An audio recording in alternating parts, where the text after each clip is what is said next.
Добрый день. Мы знаходзімся на плошчы пераменаў у Менску. Людзі нясуць кветкі ды знічы да імправізаванага мемарыяла ў гонар Романа Бондаренкі. Hello, Mara. Welcome to my podcast, which is called Cinephile Sanket. And today, you have joined me in speaking about your film. We're going to be speaking about your film, which actually had the world premiere in the 2024 Tribeca Film Festival just a few days ago. And I've personally watched it. I'm currently covering that Tribeca Film Festival, and yours was the first film which I have watched, and it was like a banger start to the entire film. I have been just attending Mumbai Film Festival in my entire life, and this Tribeca Film Festival is the first film festival which I've attended apart from a Mumbai Film Festival, and it was a very great start to my festival journey. So I would personally like to thank you for that, Mara, to giving us this wonderful film. So to talk about this wonderful film, uh, I would like to just start by asking you about your filmmaking journey. Like, what was your journey like up until this film? Just before this film, what was your journey like? And then we'll obviously talk about your film under this sorry. Under the Gray Sky. Yes. Gray Sky. I'm just so bad with names. Under the Gray Sky. No, it's totally okay. It's totally okay. I'm glad it gave the festival a good start for you. Thank you for saying that. Under the Gray Sky, exactly. So yes, Mara, talk about your filmmaking journey actually. I'm from Belarus, but I live in Poland, and I moved into Poland in 2006. And I used to work as a journalist for around 10 years for the radio, then for the TV.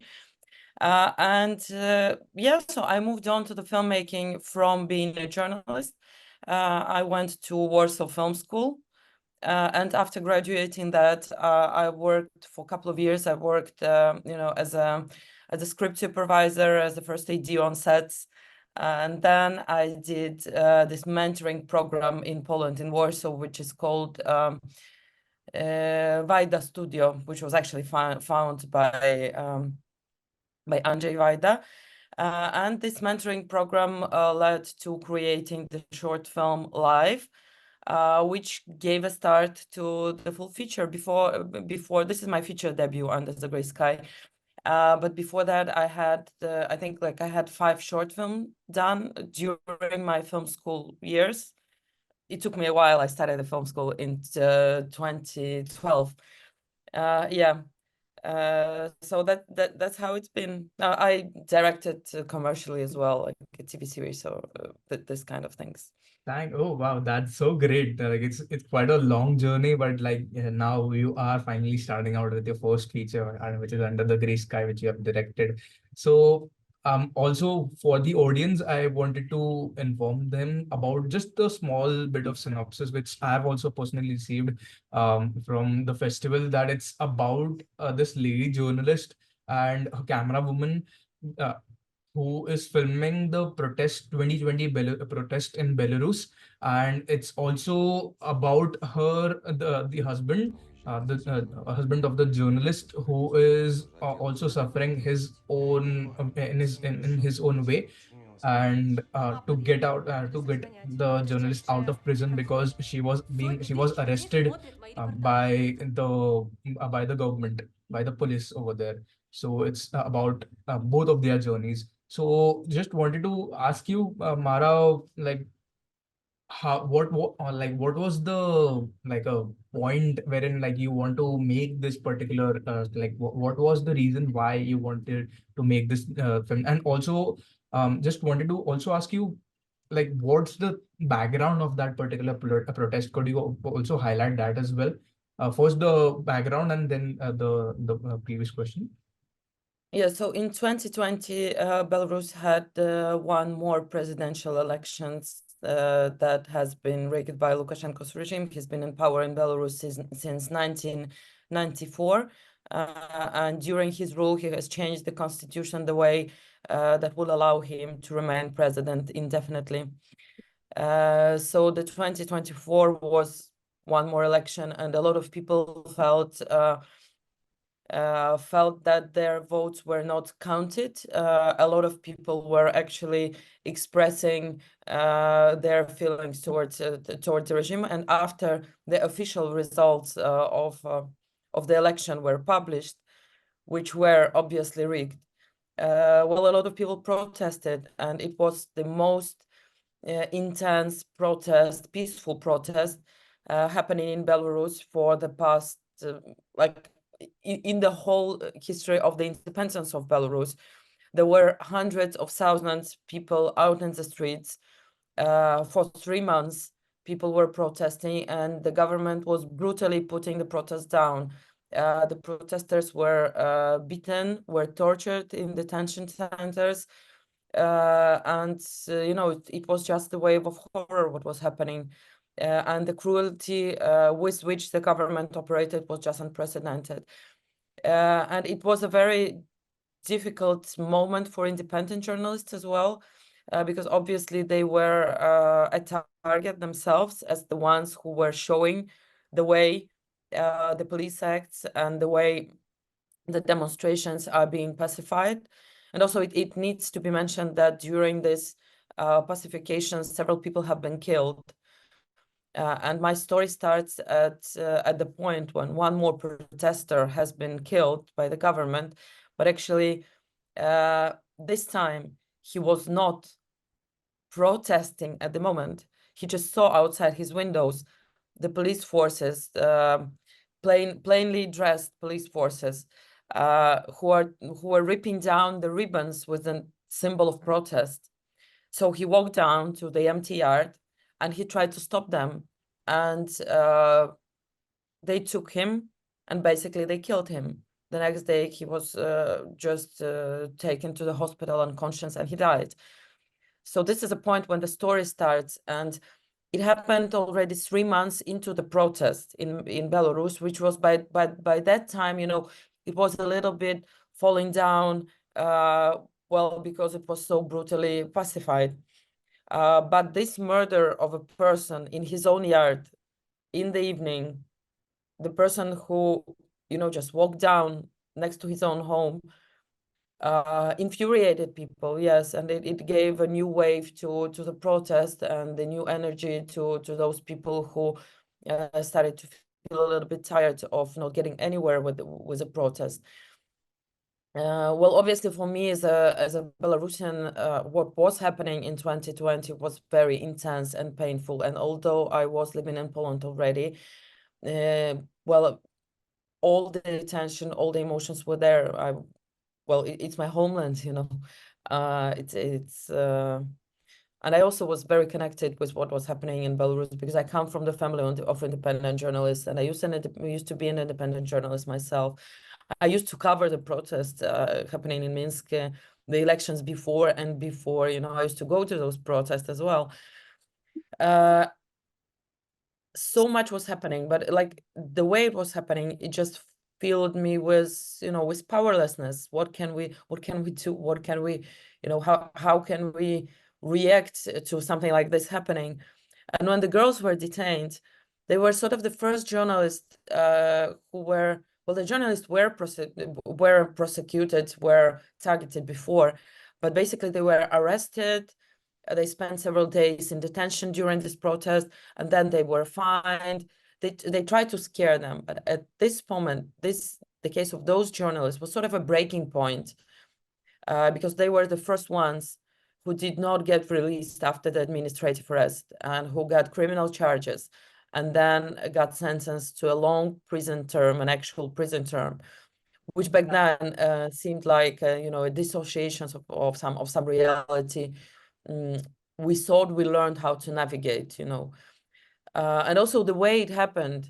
And also, this film is based on the lives of those. The film is inspired by true stories. So those journalists are real, and the protest is real, and the arrest is real, and the way the arrest happened is also real, and the consequences of the arrest are also real.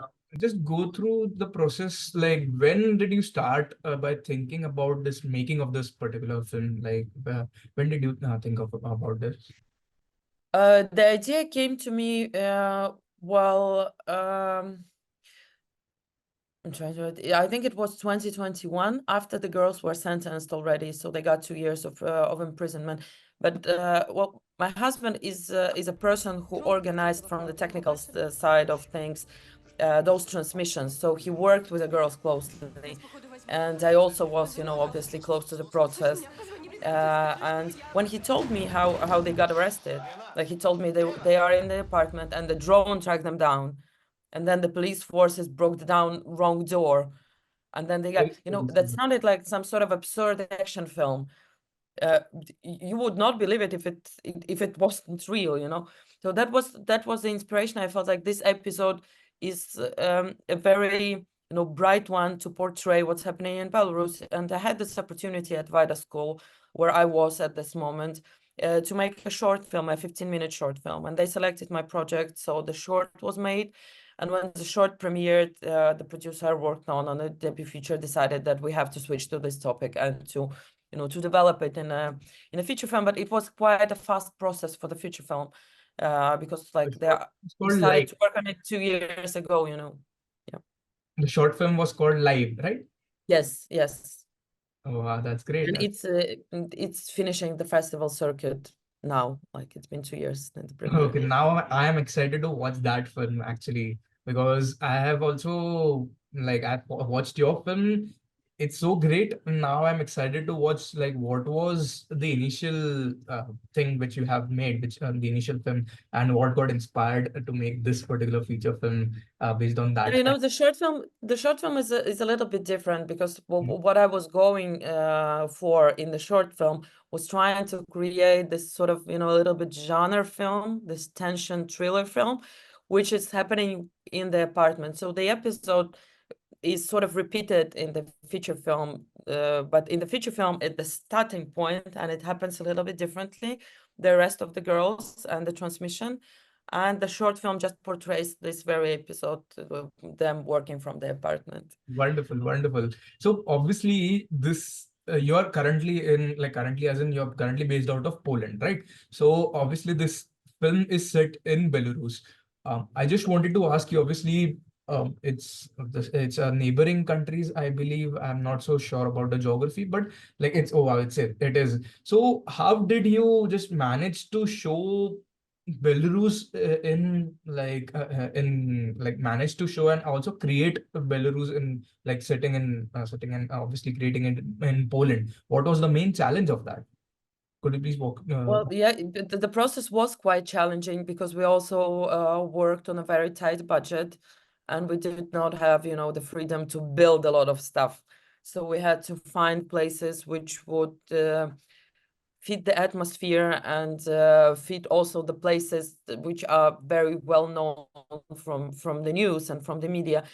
So, my logic behind that was that even if we can't match, some locations exactly to the real prototype, the most important thing is to get the right feeling. And in the end, I think, we got lucky. We shot everything in Warsaw and around Warsaw, and somehow we found places that deliver this atmosphere and even, look very similar to the ones that are in Belarus. That's great. That's great to hear. It's a so fearsome film, absolutely at all. And also, what's the current situation? Just also give us some thoughts on that as well. What's the current situation over there in Minsk and in Belarus in general, about the elections or the protests? Are they still going on? Because obviously it's not the center of world's attention right now. But obviously we should also keep an eye on that. But also walk us through that as well. What's the current situation on that? Well, the protest in Belarus has been put down brutally, but the repressions have not stopped. Every day, more and more people get arrested. Every day, more and more people go through the prosecution and get sentenced to huge prison terms.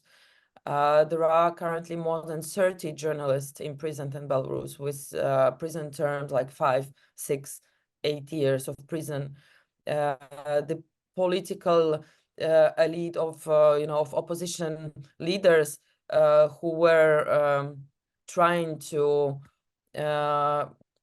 oppose Lukashenko during the presidential elections are also in prison, and many of them are in this incommunicado state. So we have no news of them at all. We haven't heard anything of them. There was no letters, no meetings with the lawyers for a year for some of those already. So basically, well, people now are scared to do anything. You can go to jail for liking a comment on a Facebook post somewhere there. You can be, stopped, and your phone can be checked if they find a subscription to something that they would consider political. You can also get prosecuted for that. And not so much information about that gets out anymore, because as you said, the focus has switched. And the Belarus now is mostly mentioned as this ally of Russia in full-scale invasion in Ukraine. But I think it's very important not to forget that actually a lot of people in Belarus disagree with the regime, and those people who dared to fight it are paying a huge price today. And this obedience that you might think that there is in Belarus from outside is achieved by the huge amount of repressions and the huge amount of terror put on the people inside. Okay, absolutely.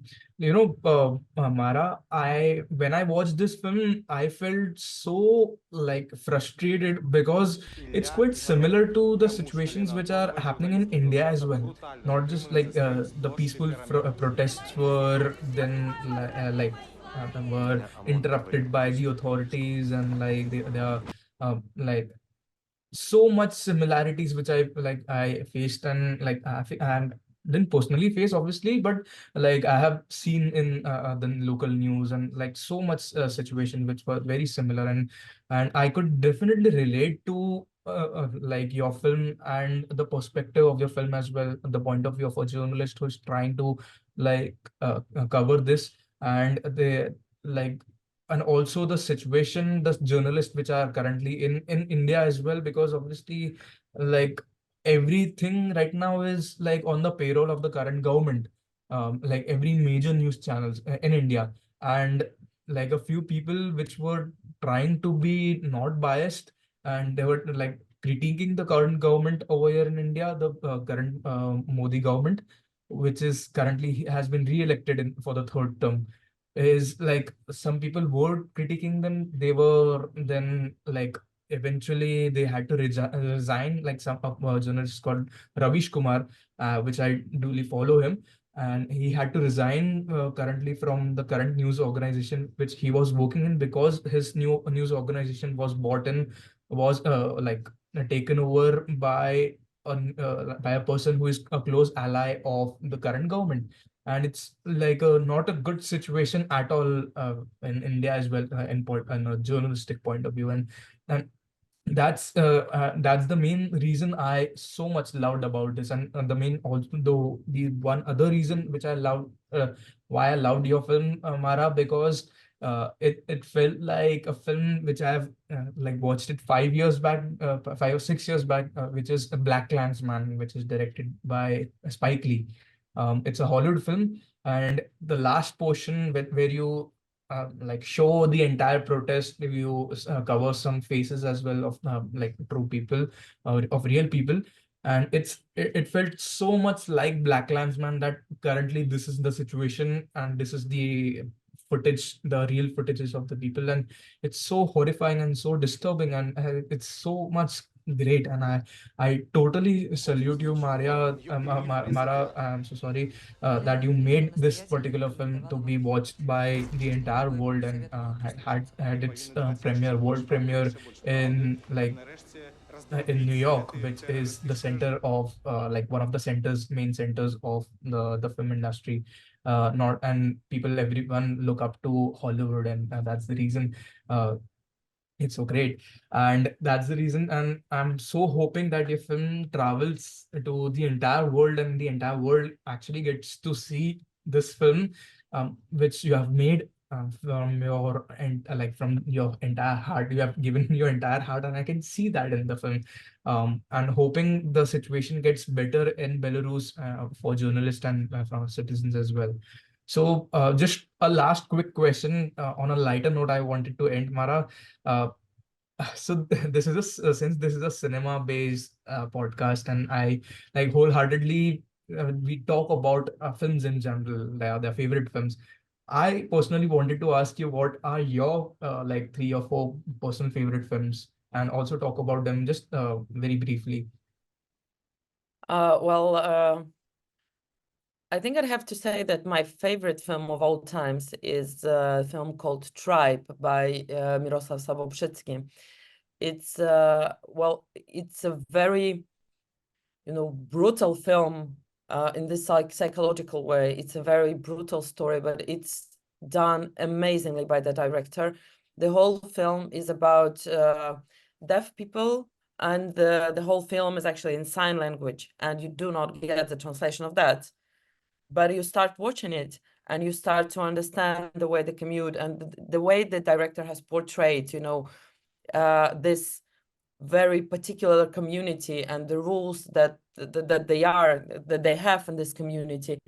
It was just amazing for me. And also, like, he has such a tasteful approach to show very hard scenes. He knows exactly where to, to come closer and when to move away.